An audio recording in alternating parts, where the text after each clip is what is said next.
Wait കുറയ്ക്കുക എന്നത് calorie കുറയ്ക്കുന്ന പരിപാടി മാത്രമല്ല, അതൊരു ഹോർമോൺ ഗെയിം കൂടിയാണ്. വിശപ്പ് ഹോർമോണുകളെ ബുദ്ധിപരമായിട്ട് കൈകാര്യം ചെയ്യുകയാണെന്നുണ്ടെങ്കിൽ നമുക്ക് നമ്മുടെ വെയിറ്റ് കുറയ്ക്കാനായിട്ട് സാധിക്കും. നമ്മുടെ ശരീരത്തിലെ പലതരത്തിലുള്ള ഒരുപാട് ഹോർമോണുകൾ ഉണ്ട് അല്ലെ.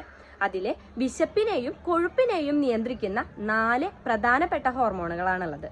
അതിലെ ആദ്യത്തേത് ഗ്രെലിൻ, വിശപ്പിന്റെ ഹോർമോൺ. നമ്മുടെ വയറ്റില് ഒന്നുമില്ലാതാകുമ്പോൾ, അതായത് നമ്മൾ ഭക്ഷണം കഴിച്ച് അത് ദഹിച്ചു കഴിയുമ്പോൾ നമുക്ക് വീണ്ടും വിശക്കാൻ തുടങ്ങും അല്ലെ.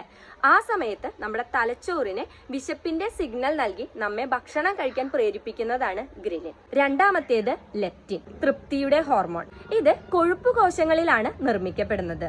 നമ്മുടെ വയറ് നിറഞ്ഞു, ഇനി നമുക്ക് വന്നിട്ടുള്ള എനർജീനെ കത്തിച്ചു തുടങ്ങാം എന്ന് തലച്ചോറിനോട് പറയുന്നത് ഗ്രെലിൻ ആണ്. മൂന്നാമത്തേത് ഇൻസുലിൻ, കൊഴുപ്പിനെ സ്റ്റോർ ചെയ്യുന്ന ഹോർമോൺ. ഇത് പാൻക്രിയാസ് ഉൽപ്പാദിപ്പിക്കുന്ന ഇൻസുലിൻ രക്തത്തിലെ പഞ്ചസാരയെ കോശങ്ങളിലേക്ക് എത്തിക്കുകയാണ് ചെയ്യുന്നത്.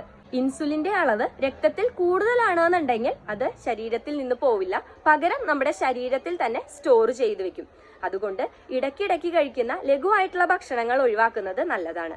നാലാമത്തേത് കോർട്ടിസോൾ, സ്ട്രെസ് ഹോർമോൺ. നമ്മൾ സ്ട്രെസ് ആയിരിക്കുമ്പോൾ ഇത് കൂടും. അതുപോലെ വിസറൽ ഫാറ്റ് അടിയാനും കാരണമാകുന്നു. വിസറൽ ഫാറ്റ് എന്താണെന്നുള്ളത് മുന്നത്തെ വീഡിയോകളിൽ പറഞ്ഞിട്ടുള്ളതാണ്.